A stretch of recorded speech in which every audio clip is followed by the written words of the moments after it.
Grid. I've got my friend Ben Kinney on with me today. What's up, Ben? How are Oh you? man, I'm excited to be here. Thanks for having me. Hey, man, thanks for joining. I appreciate it. Um, I want to start off with some basic questions, right? Uh, Not everybody within the Grid network knows who Ben Kinney is. So I want to create a little context. Um, when did you get started in real estate, Ben? How long ago? I'm just cresting my 20-year mark. I've only 20. had two jobs. I've been a cable guy, and I've been in real estate for 20 years. So it's what I live and breathe. What got you in the real estate in the first place? Kind of a short, funny story is I was installing cable TV, and a lady named Paula's cable didn't work. So I went to her house to fix it, and she told me she just bought this place, and it was this duplex. But I said, "Hey, it's a nice condo. Congrats." She said, "It's not a condo, it's a duplex." And I looked at her and said, "Well, why didn't you just buy a house?" I was barely over 20 years old, and my family never owned a house. Like, they rented a crappy single wide trailer, and my dad lived in a cabin without power. So owning real estate in general was something foreign to me and my family. So I said, why didn't you just buy a house? And she said, my neighbors next door cover 100% of my mortgage. And I did what my dog does when he's confused, and I kind of tilted my head sideways, and I thought to myself, I'm like, oh man, Rob, this lady lives for free. And that was like the greatest thing I had ever heard. Like, you could own real estate and live for free. Like, that was like mind blowing. So I set off to go make that free thing happen, and I found an agent and got a pre-approved for a loan and bought a duplex. And my mortgage was $1,210 a month, and my neighbors next door paid $1,200. So I almost hit my goal of living for free. I was $10 off, but it turns out it was three college girls. So, like, for the $10, it was like the best $10 I ever paid in my life, was to have some instant neighbor friends, and it was awesome. But the agent that helped me buy that property, her name's Catherine, still a friend with me today. She encouraged me to get into a career in real estate, and so, one thing led to another, investing, which led to meeting somebody that got me convinced to get my real estate license, and that's where the journey started. And Ben, I've watched that journey, and it's been an incredible journey. For those that are listening right now, Ben is the co-founder of Place, which is a technology and agent services platform to help businesses like ours operate more profitably, easier. And you got a $1 billion valuation a couple of years ago on Place. So congratulations. That is a wild ride from just buying a duplex. How long? What, 20 years ago? Is that when you bought the Yeah. duplex? Yeah. Growing up in a house without power and having an outhouse, to having Goldman Sachs send a cable guy $100 million and a wire transfer. That was a weird day for sure. Well, let's explore that. I'm very big in the psychology, like the psychology of being able to allow that to happen in your life was a massive leap compared to where you kind of what you saw early in your life.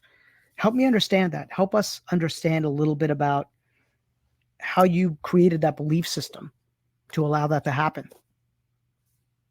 Yeah, I think there's big thinkers in the world. I don't know what you think about this person, but I'm an Elon Musk fan. In fact, the new book that came out this year was really, really phenomenal. I think he'll go down in history as being one of the greatest entrepreneurs of all time. Maybe not greatest humans, maybe not the greatest dad or the greatest husband, but like, from running a business, he'll probably be one of the greatest entrepreneurs of all time. But he's a big thinker. Like, he's thinking about going to Mars, which blows my mind. I've never been one of those people, Rob. Like, I don't dream that far out. But if we put it in real estate perspective, when I bought one property, I knew that I could own two. When I owned 2 units, I knew that I could own 4. When I owned 4, I knew that I could own 8. When I sold 20 homes, I knew that I could sell 40. When I sold 40 homes, I knew I could sell 80. When I had a net worth of 100,000, I knew I could get to 200,000. When I was at 200,000, I needed to get to 400,000, like, and so on. So I've always in my mind known that I could double, because I never work at my full potential. I never work at my full capacity. Like, I'm leaving a lot on the table even today. So it's easy for me to imagine in the next year or 2 years that I could double where I'm at in whatever area of my life I would like to fix. And so that is really my mindset. So did I think my business or my world could be where it is today 5 years ago? Nope. Last year, I knew that I could get here Mm. by doubling. And I know that I can double what I'm doing today just by doing more systems and implementing more processes and being more focused on the priorities and the things that matter. So I have a doubling mindset, if you wanted to put a Mm. phrase around it. Well, you keep doubling, it gets to be a pretty massive number, Yeah. What's right? the penny doubled every day for 30 days turned into Mhm. some massive 10 or 12 or $20 million number. I don't know. It's a lot. Yeah. Well, in order to do that, that that sounds to me like it's a pretty massive leadership journey you have to go on simultaneous to whatever it is that you're building, right? Help me understand a little bit about your leadership philosophy. I love that question. I don't think that there's a destination for leadership. I don't think that you become a great leader. I think that you strive to live every day being a little bit better leader than you were the day prior. But if I was to put leadership in like a progressional pyramid or triangle, that sort of thing, right? At the base, I would say it starts by leading yourself. Like, can you manage your own time? Can you manage your own energy? Can you manage your own mindset? Can you be committed to knowledge? Can you be committed to all these things? And if you start doing that, you automatically start attracting people to your world that want to work with you. So the next level of this leadership pyramid is lead others to succeed in the way that you succeeded. So like in real estate, for instance, I led myself, I got results.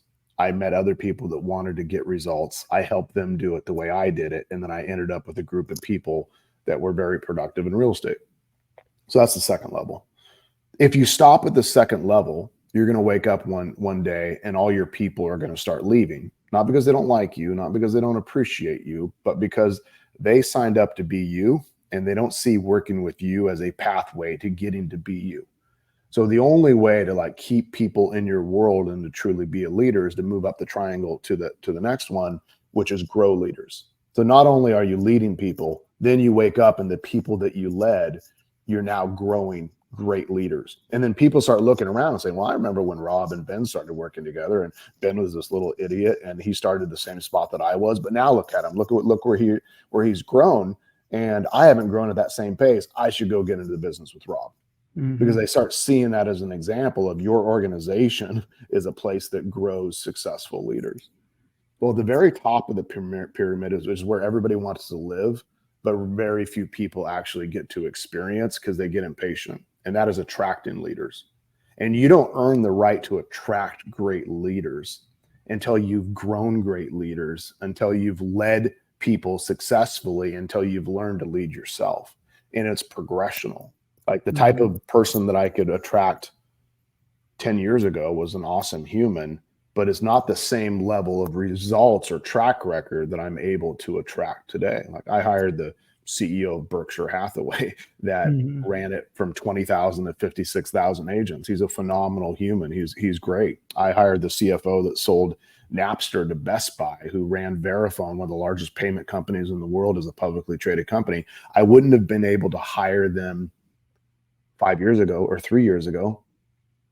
But over time, as you start building your world up, it opens up. You can bring in more people. And I think leaders get impatient and they want to go hire the number one draft pick, but they haven't earned the right because they haven't coached and created their own number one draft pick. Makes a lot of sense. In order to attract those leaders, you also have to create a vessel large enough, big enough to attract those leaders. You and Chris developed Place. For those that don't know, go to place.com. You can see what Place is all about. And I'm curious because that to me was a trailblazing move. Nobody had really done it the way you guys are doing it. How did that come about? How did you guys, think of this new model? Because I see it as a new model, or maybe you took it from an existing model outside of our industry, but I've never seen it done within our industry. So I'm just curious how Place came about. I had my first state of the company meeting like 8 or 9 years ago. And by that point, my organization was probably only 50 people, including contractors. And I did this meeting with them and I put on the board, I'll see if I'll find the slide deck someday, but it said Project X. And Project X was this idea in my mind of what if I combined the different things that I was doing, real estate sales, uh, real estate technology, real estate training and coaching, and consumer services. What if I combined all those into a single business with a brand new name? I didn't have a name, so I just called it Project X. Um, what could that be? And my theory was the sum of its parts would be greater than the individual value of each item. Mhm. And so quite a while ago, I started building a tech platform. Brivity is one of our tech platforms. We have 8 or 10 different brands underneath our tech world right now. And I started building consumer services, and we started building this real estate partnership model where we partner with top real estate professionals around the US and Canada. And we woke up a couple of years ago and said, now's the time to combine them together, to rebrand and put a new name on it. Chris and I kind of folded some of our businesses together and came up with this concept and decided for a new name. We paid $3 million for place.com, which was a crazy amount of money for a domain name. And we were like kind of sick to our stomachs, nervous about sending that wire over. But it mattered. It had to be a brand that Wall Street and the world could look up and say, this could be an Apple or an Amazon or something like that. And the Ben Kinney Team or these other names that I came up with wasn't something that people said that's $1 billion business or $1 billion brand.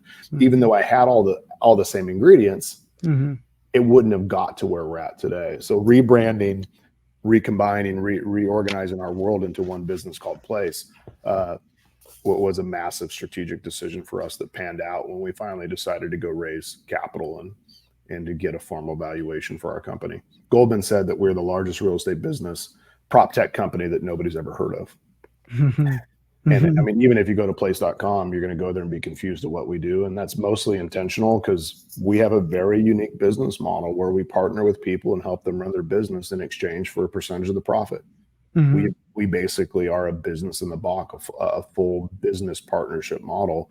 And nobody's done that before, at least not in the real estate space. I have friends in chiropractic and accounting and other businesses, even dentistry. Our friend Brian Grubenek's father-in-law has a dentist practice that he went and joined this organization that helps him run all the things of the business that he hated doing in exchange for part of the profit. And he gets to go be a great dentist, which he is.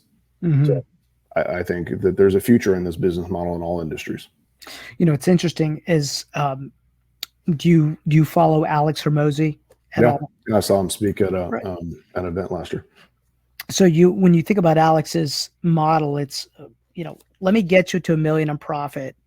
And then by that time, maybe you've seen what I can do, and I've built trust, and I've built a relationship with over time, just giving you a lot of free stuff for an extended period of time. And once you get to $1 million in profit, I'd love the opportunity to be able to invest in your business, right? And so it's interesting because I've seen you do that, where you gave to our community and continue to give to our community for a long time, right? Kind of Gary V's jab, jab, right hook. And it built such incredible trust with everybody in our world. And it just reminded me a lot of what Alex is just doing online through social media and through all the content that he's created. I know you and I grabbed breakfast, and you kind of said that to me. You said, hey, I've kind of poured into the community for a long time. And I remember, and I've seen that, I've witnessed it. I'm just curious if that was a strategy that you set out to do early in the beginning. It's not just your heart, your natural state. Was that something you learned? That's a good question. I think it's become a strategy for me today. I think it was maybe accidental in the beginning, but I've never been like a hard salesperson. Like I've always been let me tell you everything I can do to help. And if it makes sense, we should work together. And I did that when I was trying to get people to list their homes. I was doing that when I was trying to get people to sell me their properties. I did that when I was trying to hire people in my world. And some of those people said no, But over a year or 2 years or 3 years, they came back and they listed with me, or they sold me their home, or they sold me their business, or they started working with me. And I just started seeing the benefits of consistently planting seeds and nurturing those seeds over time on these relationships, and how it can turn into things you never imagined before. And my competitive advantage, I think, in my world, is that I've been planting those seeds for 20 years and not trying to monetize every relationship, and doing what's right when you make a mistake, and giving refunds when something breaks, and not charging for certain things, and giving a ton of stuff away. And that's built some trust and rapport in our community, that now that I have something big enough to offer the right people, it's opened some pretty incredible doors for me. What got you into buying tech companies? Like, was Active Rain something you bought? Was it something you started? Like, I remember when I saw, Ben Kinney buys Active Rain, I'm like, holy, right?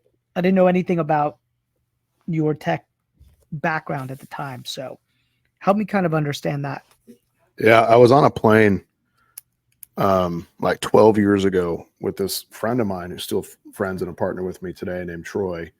And Troy was worked at a tech company early on, and he built one of the first big major real estate websites for the tech company he's working at. And he ended up becoming an appraiser and a commercial agent and a great investor, and awesome dude. And him and I started talking about, hey, we should be in tech. Like, we should be doing something in tech. And we came up with this idea on this plane to start building something in technology. And we went out and put some money in, and we raised a little bit of money from friends and family. We started building our first product, which was called Blossor, Blossor.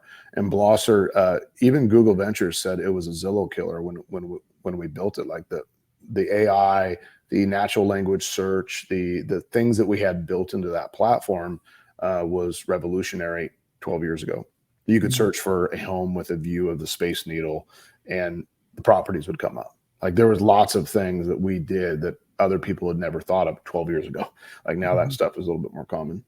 So we invested about $1 million into that product, and I ended up having to fire my head engineer. And when I brought in the next engineer, he said, it's crap. Everything you built won't scale, and you got to start over. And challenges, we had borrowed some of that money from friends and family, like they had invested in it. I just felt like an idiot. Like, I did the wrong things. I felt fiduciarily responsible to these people that I took their money, and this product was, had a good chance of failing. So we started rebuilding it. But at the same time, we had a simple idea to build a simple tool to help manage our current real estate businesses. And we called it Brivity. And Brivity was a simple task management software that helped make sure that whenever somebody took a listing or got a pending, they would be able to do all the tasks in the right order. And then it would tell the customer that we did all those things. Very, very simple. Well, Brivity took off, and Blossor continued to require more and more money. Like, I needed millions or tens of millions of dollars to get Blossor to a point we could monetize, and Brivity was already selling at $40 a month and bringing some money in. So I pivoted. I just shut down Blossor, moved my devs from there over to Brivity, and we doubled down on building this end-to-end real estate platform, CRM, websites, tools, that kind of stuff. Well, along the journey, you have choices. You can build everything from scratch, which takes money and takes time. You can partner, which adds an inherent level of risk because everybody gets bought or traded or closed down. So you build dependencies on other products, or you can acquire businesses that come into your world, and maybe 1 + 1 = 3. So, our first acquisition was Active Rain. We bought that company from Zillow. I didn't even have enough money to close on it, by the way. I ended up having to pay payments for a while, and I just had to sell our way out of it. But we bought that. And we bought another company called Quickly from Zillow, KWKLY. And we ended up buying a website company called Blue Roof. And the list just goes on and on. But we did it because strategically, we needed that feature set or that functionality for Brivity to be a more well-rounded system to provide more value to our customers. So we did it out of necessity to build out a truly end-to-end platform so that so they could get everything they needed for their business all in one place, which was kind of where the word place came from eventually. So it wasn't like a strategic go acquire a bunch of tech companies that don't matter. It was a strategic, how do we add add things that will make the original thing worth more money. And I had done a bunch of acquisitions prior of real estate brokerages and other businesses, so I was familiar with it, and I have kind of a passion around doing deals and buying companies, and I think it's a good way to build a lot of wealth if you can buy the right type of companies for the right price. Where did that come from, Ben? Was there a mentor that helped you buy your first company? What was the thought? Okay, I'm gonna buy my first company. Was it a market center that you purchased? Was it? Yeah, it was a real estate brokerage, and it was in 2008, and I worked at a real estate brokerage that had a open financial world, so you could see how the office was doing, and they had only like a few $1,000s in their checking account. So I had a choice: did I leave and start my own brokerage? Did I join somebody else's brokerage, or did I fix the one I was in? But all my friends were at the one I was in. So I reached out to those owners and said, hey, either A, I'm going to leave and I'm 40 or 50% of your business right now, or we need to come up with a deal where I can be a partner and take over running this. And that's what I did. I had no money. So I paid it. I paid it over 3 years, and I made my payments due every August, because in real estate, in my market, August is when I made the most amount of money. So I knew every single year I could save up. In August, I'd have a good month and I could make that payment. And that first payment was not a lot of money. It was today. It's a lot of money to me then. It was like $20,000 or $26,000 that I had to come up with. So I paid that $26,000, and then the next year, $26,000, the next year, $26,000. But by the third year, that business was making me $300,000 or $400,000 a year. So I paid it all with the profit of that business after the first payment. So Rob, I looked up and I said, man, if I could buy businesses on owner financing and turn them around quick enough, I could actually pay them with their own money going forward. All I'd have to do is come up with the first payment, or strategically draw that out for enough time. And I just realized that was a really quick way to build wealth. And let's put it in perspective to my first property. My first property is awesome. I still own that duplex today. But when I got that duplex and I was charging $1,200 a month, I might have been able to bring it to $1,300, but I wasn't going to increase that rent to $5,000 a month. But at a business, you can take a business that's making $100,000 in a year, make that business make $500,000. You can't in general do that with real estate. There's a lot more upside in increasing business revenue than there is in increasing rental revenue. I'm a huge fan of real estate and own a lot of it. So I kind of put that in as my stable and my foundational net worth. But if you want to have a couple home runs in your life, I think those home runs are most likely to come by marrying a super rich girl, winning the lottery, or invested in the right business and having a home run in that. I love that you took it back to that original duplex. When it comes to businesses, where do you find that most small business owners or businesses that you purchased seem to make a critical mistake? Like, why do you feel like you have the ability to turn around a business? Because businesses are simple. Every one of them need revenue. Every one of them need people. Every one of them need expense management. So when you go into a business, first thing you do is you fix their expenses, because you can get rid of the stuff that's unneeded. Second is you evaluate the people that you have and replace the ones that are not, in it for the long run, for the journey. And then third, you double down on revenue, because you can't expense cut your way out of a recession. You can't expense cut your way out of a bad business. At some point, you got to double down and increase the revenue. And it just turns out that businesses are really simple. If you can focus on those couple of things, you can run any business. They're all the same. Now, there's some businesses that might have a product component of it. Like, you got to fix the product, or you got to improve the product, or you got to build the right product. So, put that aside. That would add that if I was in a product world. But in a services world, like real estate brokerages or those types of things, it's really just driving revenue through, which is basically recruiting agents or increasing the productivity of the people you have, getting your staff in order, and managing expenses. One of the things I think you and I talked about a while ago was that a lot of people don't value their business, or they don't really see it, especially within our agenting world, right? Don't see it as a true business. They suck all the cash out of the business. They don't put a valuation to their business. They only look at their net worth based on maybe cash that they have or real estate assets that they own. They don't look at their agent as a business. And I remember you and I had that discussion, and I was like, oof, yeah, I wasn't adding that into my equation, right? Because I'd heard some people in the past say, well, you don't want to add that into your equation. And I'm like, why? That's the greatest single place I've been putting all of my energy and time and sweat equity in that. And I'm curious why you think that's the case. Like, why so many people within in our world don't necessarily see that small business as their part of their net worth. A business that can't run without you is a job, Mm-hmm. and it has no value other than probably the salary you pay yourself. But a business that could run without you has a value, and there's easy valuations in the world already established, and most small businesses will trade between 2 and 4 times net income. I've always just said, if I have a business that could run without me 80 or 90% of the time, I would value that business at 3 times net income after I paid myself a salary, right? Or after I paid somebody to run it. But let's say you didn't pay somebody to run it. Let's say you had a business that made $150,000 a year in profit and you ran it. There's a way to value that. But what you would do first thing is you would say, what would I have to pay somebody to run this business if I wasn't here? And if you had to pay somebody $100,000 a year to run that business, you would take $100,000 out of the profit, which would leave you with only $50,000. So I would value that business at 3 times that, or 150,000, because somebody else would have to run it if you weren't. Mm-hmm.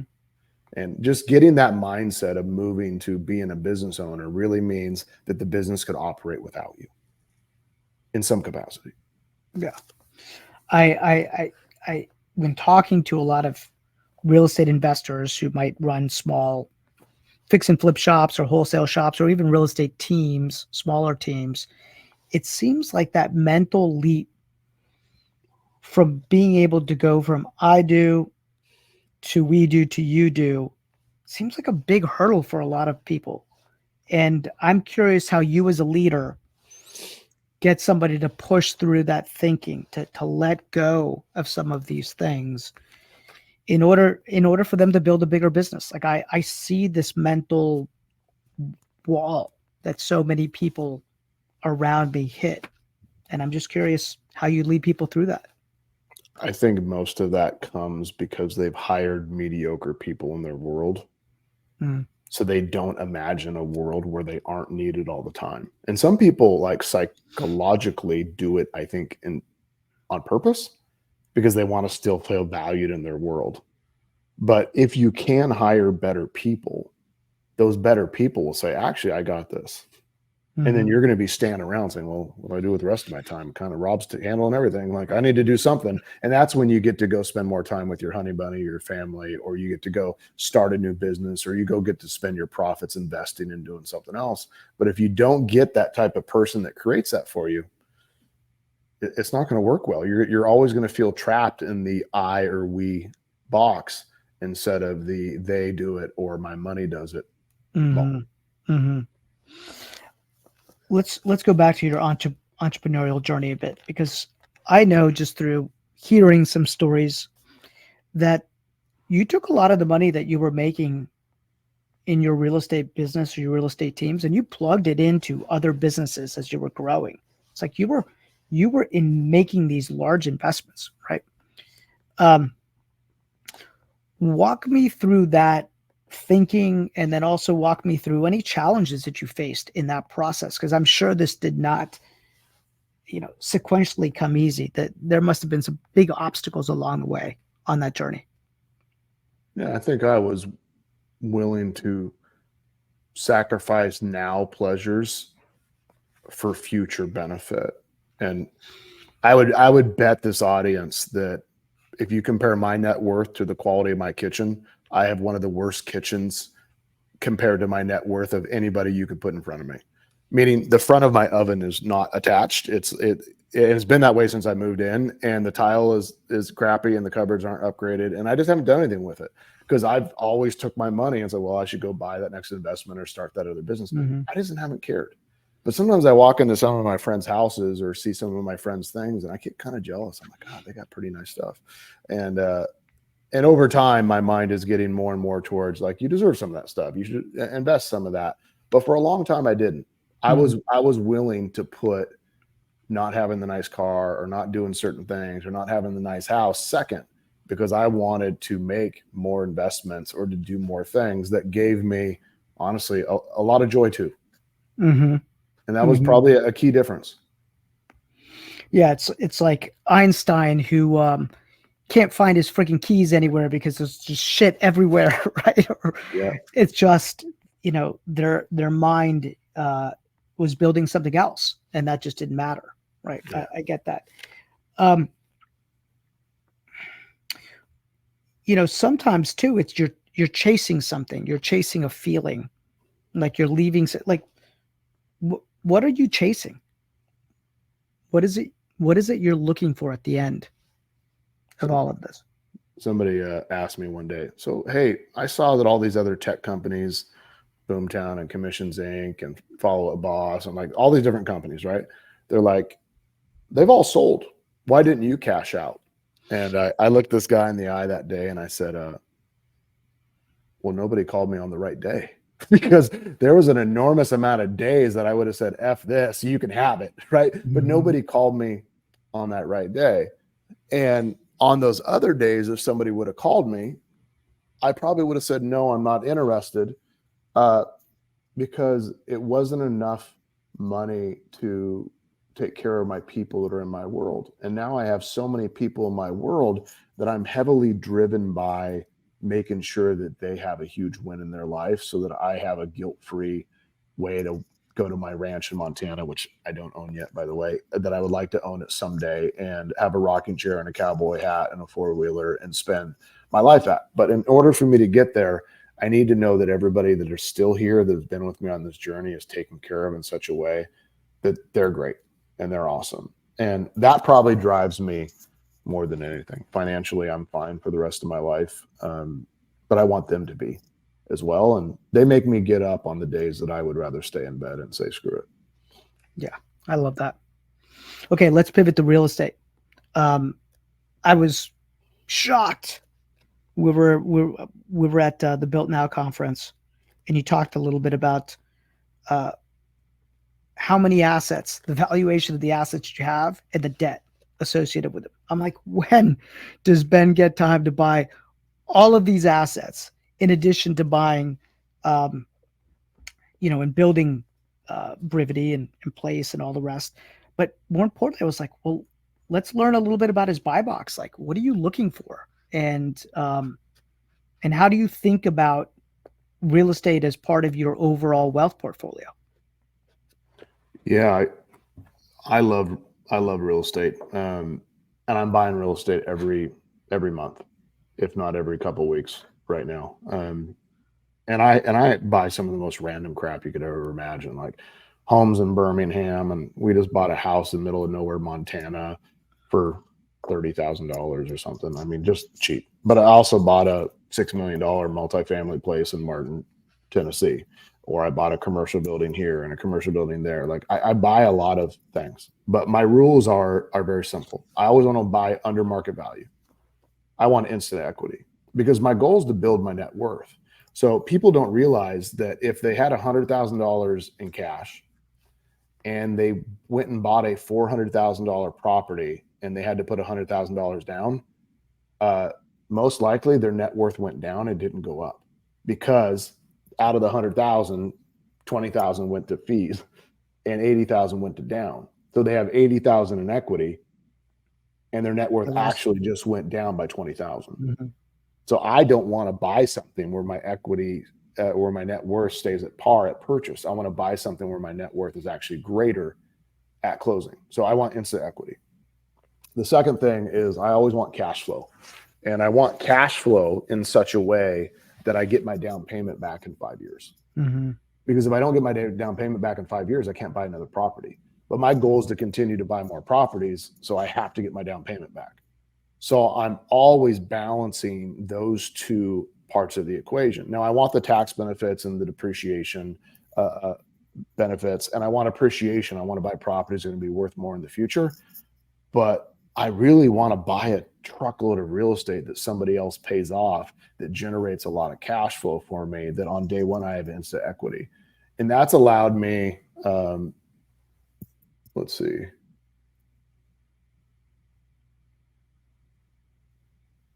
I have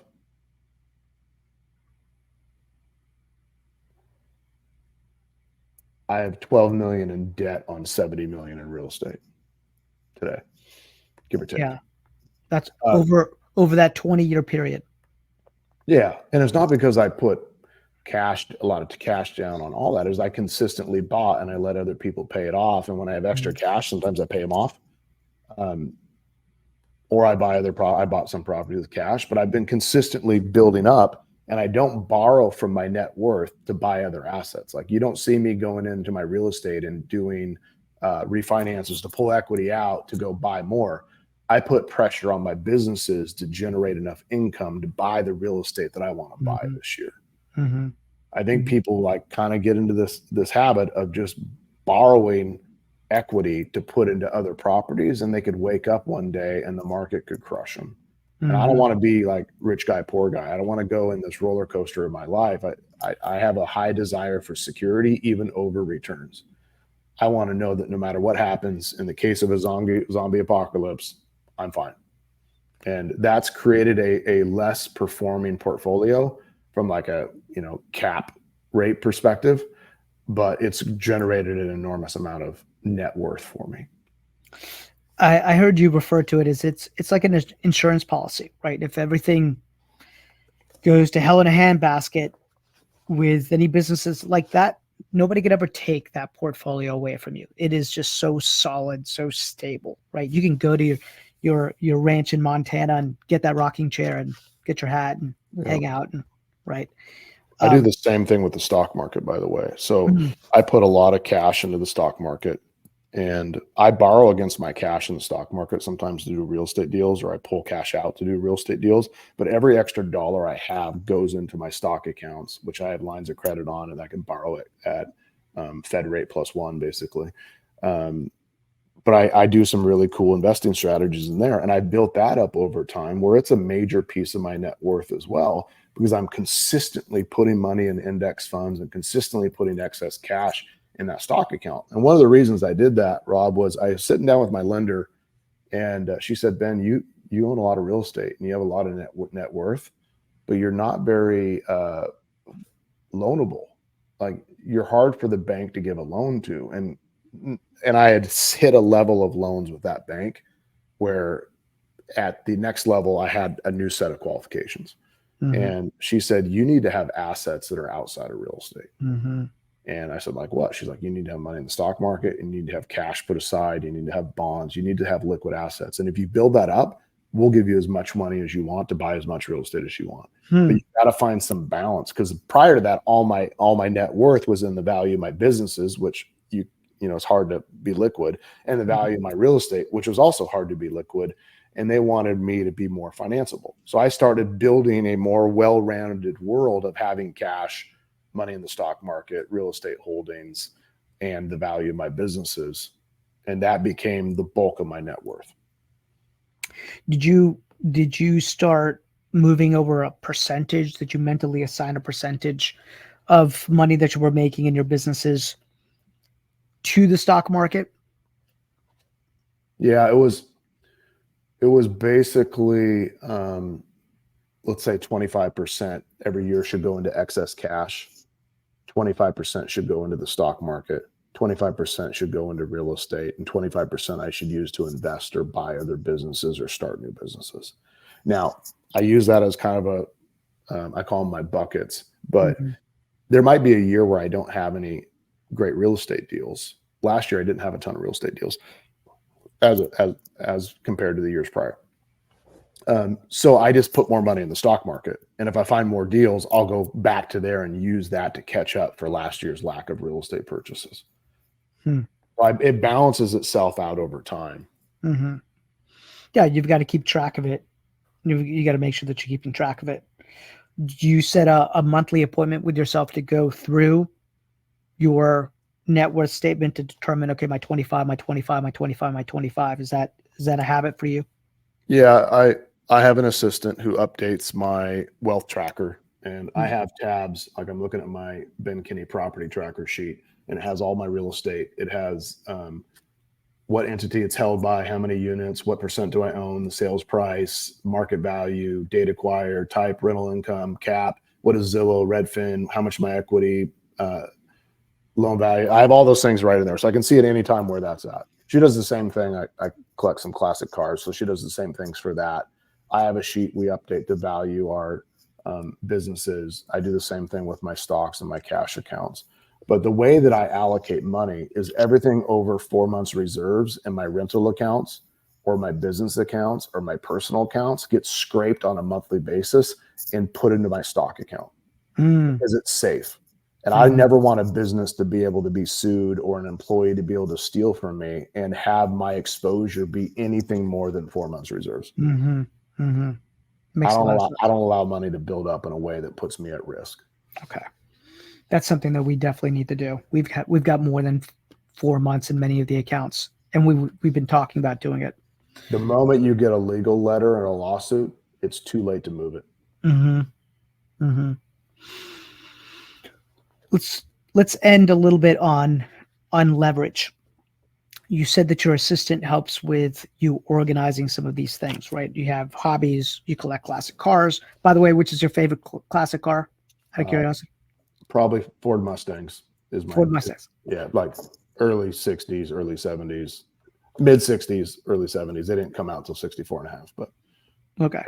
Did you ever buy a house, like a house that had a Ford Mustang come along with it? no, but I wish I would have.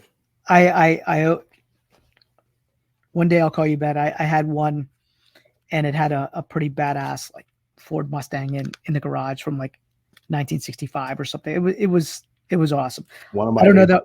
one of my agents texted me yesterday that they have a listing where the husband had passed away and they're selling the house and there is a Mustang in the garage. So it's going to be the first time in my history. It's an agent at one of the brokerages, is a friend of mine and knows that I like Mustangs. So that's probably my first chance to take advantage of this deal and to buy one.